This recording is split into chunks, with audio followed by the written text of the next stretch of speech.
As small form factor and mini ITX compact builds continue to grow in popularity, we're starting to see a lot more compact cards that can fit in these smaller cases. MSI has created their Aero line, which really looks to offer great acoustics and top level performance. So today we're going to take a look at the top card in that line, the 1070. So here we have the box, typical MSI affair, the all black with white to match the color scheme of the graphics card. Nothing really crazy to see. Got a quick little diagram of stuff that's going on. So very cool.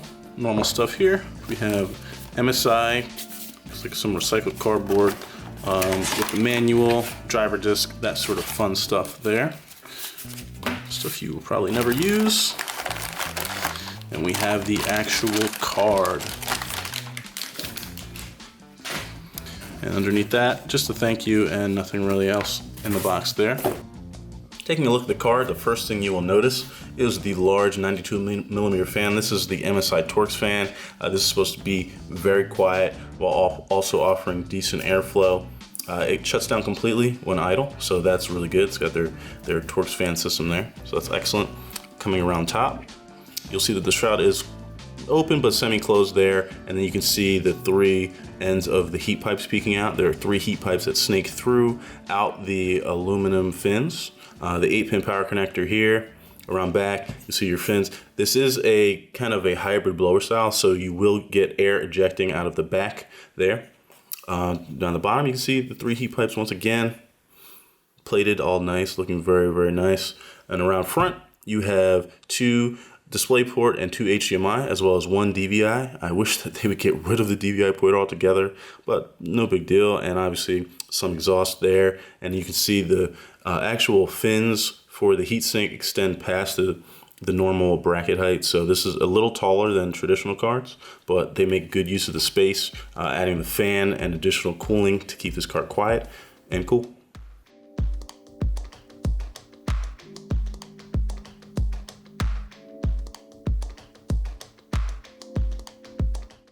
So here we have two of the more popular small form factor mini ITX compact cards on the market, the Zotac GTX 1060.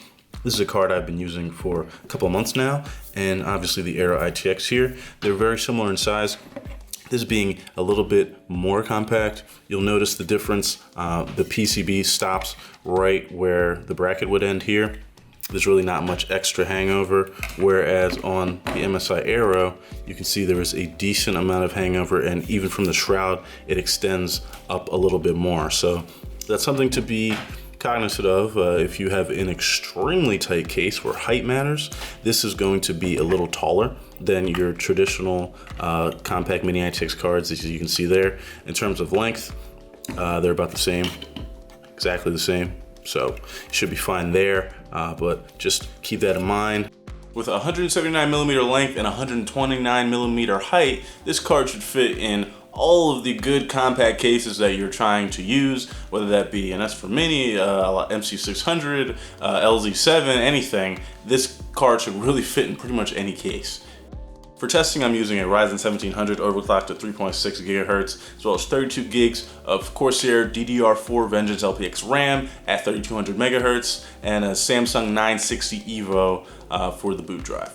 I have the system sitting in my lasered LZ7 with the side and front panels off, so it gets full exhaust on all sides, and it should be practically an open air setup.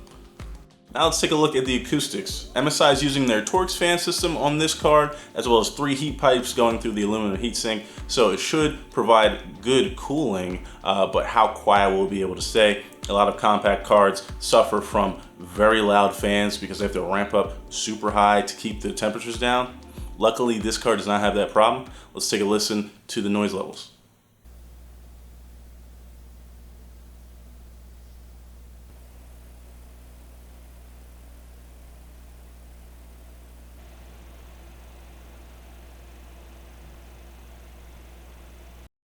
So as you heard, this card stays shockingly quiet for a mini ITX card. I was baffled, really, by how quiet it was. It's super impressive, and it should keep any build that you're doing very quiet. Now, one thing to note, The car does exhaust a decent amount of air from the back, so it's kind of like a hybrid blower style. I did notice that it did exhaust a lot of air from the back, so that's something to keep in mind. Some cases, like say the S4 Mini, where there's a wall behind the back of the car, there's no exhaust there, you might see temperatures that rise up a little bit higher, maybe some air turbulence, but you should be all right still.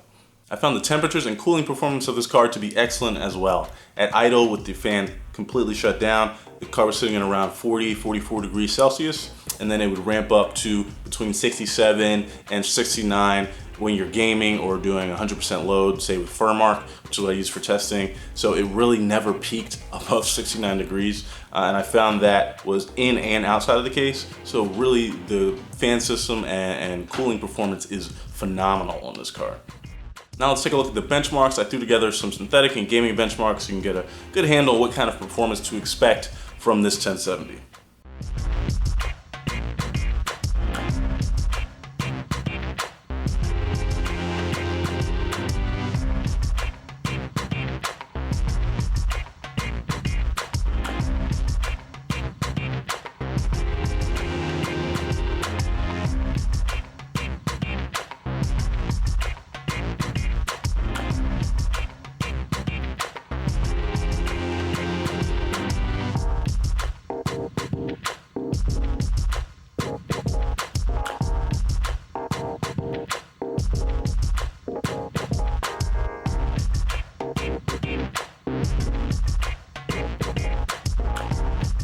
So as you see, the car gives you all the full performance of any 1070. You should be able to do VR, 1440p gaming, 60 frames per second, no problem. These tests were also run in stock settings, so you could squeeze out even more performance overclocking the RAM and the core clock.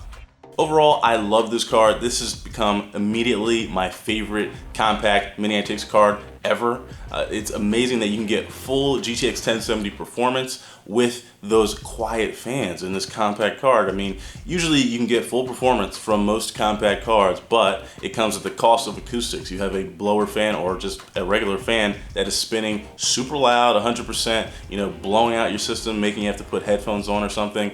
This card is different. It can run cool and silently at really good acceptable temperatures. So I was super impressed. They've got some sort of witchcraft going on with their heat pipes and cooling solution, but it's a great card. Honestly, you can't go wrong with an MSRP of $385. If you can get it for that price, buy it immediately. I see them usually going for around $430 to $450 at this point, you know, with the mining craze going on. But even at that price, if you can get it for under $450, I think it's still a great card to get. If you're building a compact system, you really can't do much better unless you have space for, say, the Zotac GTX 1080 or 1080 Ti Mini. Then those would be more powerful. But 1070 and under in the Mini ITX space, this is the best card.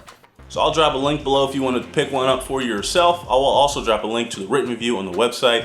If you have any more questions or anything, leave them in the comments. I'm Jay, this is Tech Everything. Please like, comment, and subscribe. I'll see you next time.